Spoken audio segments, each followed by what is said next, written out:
আসসালামু আলাইকুম রহমতুল্লাহ। আশা করি সবাই ভালো আছেন। তো সকালবেলা গোসল টোসল করে আসছি, তো একটা জিনিস দেখাই আসলে পুরুষ মানুষের কষ্টটা কি।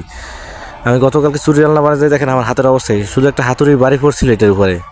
দেখেন আমার আর চারটা আঙ্গুল দেখেন সাদা, কিন্তু এই আঙ্গুলটা দেখেন একেবারে জায়গায় কালো হয়ে রক্ত জমাট বেঁধে গেছে, একবার ইনস্ট্যান্ট।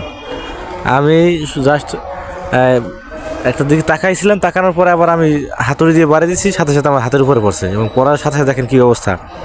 তো আল্লাহ ভালো পাইছে যে এটা আমার আঙ্গুলে পড়ে না, আঙ্গুলে একটা চামড়ার উপরে পড়ছে, যার কারণে আঘাতটা সামান্য লাগছে। তারপরেও দেখেন যে কী করছে, কী পরিমাণ যে ব্যথা পাইছে, কী পরিমাণ যে কষ্ট হয়েছে সেটা বললে বোঝানো যাবে না।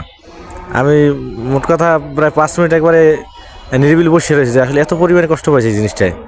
তো যারা কাজ করবেন খুব সাবধানে, বিশেষ করে শীতের দিনে ব্যথা লাগলে তো বোঝেনি যে প্রচুর পরিমাণে কষ্ট হয়। তো এটাই দেখানো ছিল যে আসলে পুরুষ মানুষের কষ্ট কতটা গভীর হয়। সবাই ভালো থাকবেন, সবার জন্য শুভকামনা। আসসালামু আলাইকুম রহমতুল্লাহি ওয়া বারাকাতুহু।